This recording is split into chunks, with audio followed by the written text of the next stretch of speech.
Hey friends, and welcome back to A Simple Truth, John 11. If you remember yesterday, we were looking at Jesus in the law. We saw Jesus on the prophets. We also saw a bit on the coming kingdom. In a couple different instances, we saw that. Beyond that, we also looked at the unjust steward and then a couple of other parables as well. Today, the death and resurrection of Lazarus, Jesus as the resurrection in the life, and then also the plot to kill Jesus. So all of that in John 11. So just the one chapter today. That being said, let's hop into it. Chapter 11. Now, a certain man was sick, Lazarus of Bethany, the town of Mary and her sister Martha.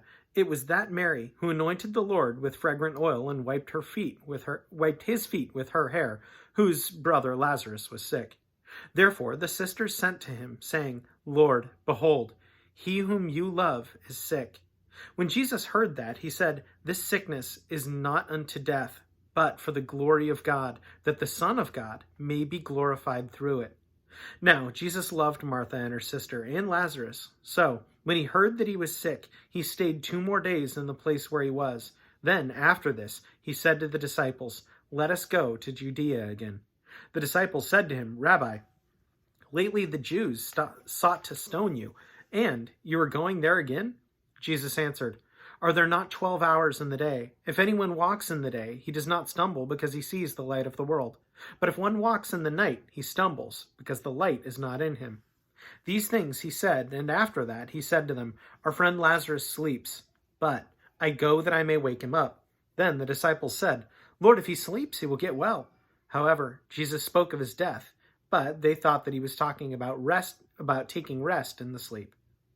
Then Jesus said to them plainly, Lazarus is dead, and I'm glad for your sakes that I was not there, that you may believe.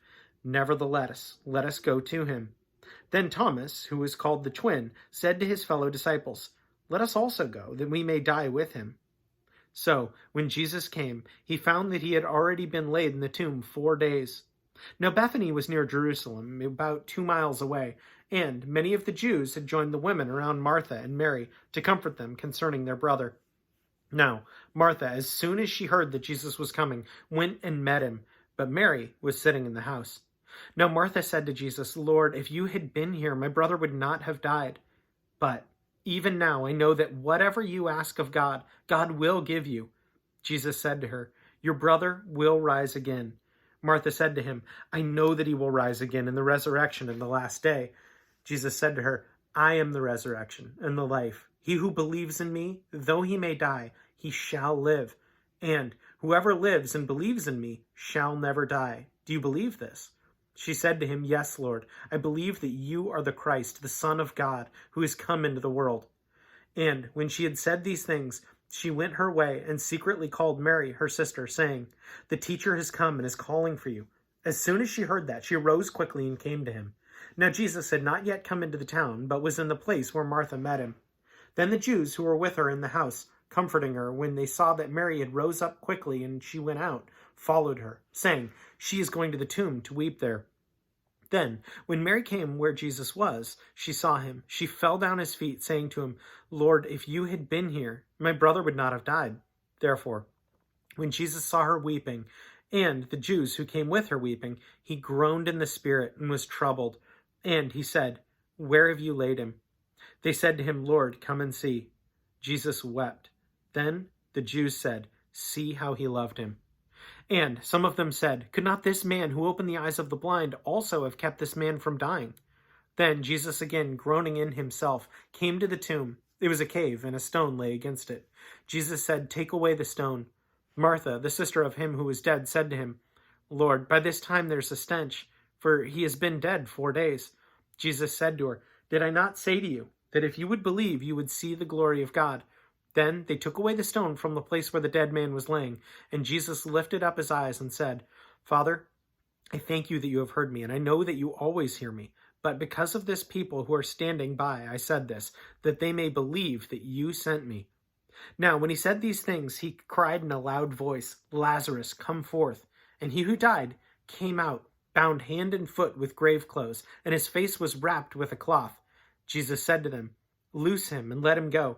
Then many of the Jews who had come to Mary and had seen the things Jesus did believed in him. But some of them went away to the Pharisees and told them the things Jesus did. Then the chief priests and the Pharisees gathered the council and said, "What shall we do? For this man works many signs. If we let him alone like this, everyone will believe in him, and the Romans will come and take away our place and nation." And one of them, Caiaphas, being high priest that year, said to them, "You know nothing at all. Nor do you consider that this is expedient for us, that one man should die for the people, and not that the whole nation should perish." Now, this he did not say on his own authority, but being high priest that year, he prophesied that Jesus would die for the nation, and not for the nation only, but that he would gather together in one the children of God who were scattered abroad. Then, from that day on, they plotted to put him to death. Therefore, Jesus no longer walked openly among the Jews, but went from there into the country near the wilderness, to a city called Ephraim, and there remained with his disciples. And the Passover of the Jews was near, and many went from the country up to Jerusalem before the Passover to purify themselves. Then they sought Jesus and spoke among themselves as they stood in the temple. "What do you think, that he will not come to the feast?" Now, both the chief priests and the Pharisees had given a command that if anyone knew where he was, he should report it, that they might seize him. All right, so again, just the one chapter on that today.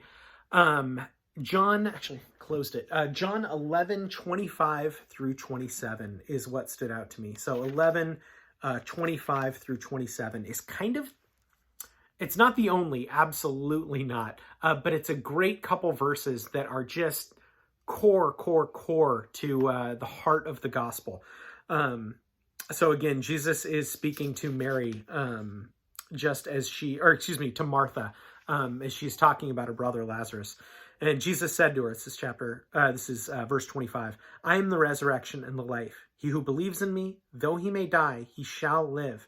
And whoever lives and believes in me shall never die. Do you believe this?" She said to him, "Yes, Lord, I believe that you are the Christ, the Son of God, who has come into the world." So even in just those couple verses, it's a core tenet of the heart of the gospel right there, that this is Emmanuel, this is God with us, God coming down in the form of the Word, in the form of flesh. So really cool couple verses there.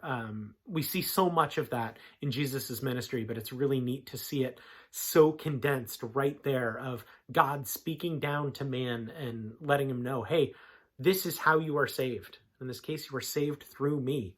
In all cases. But yeah, so obviously that is what stood out to me today.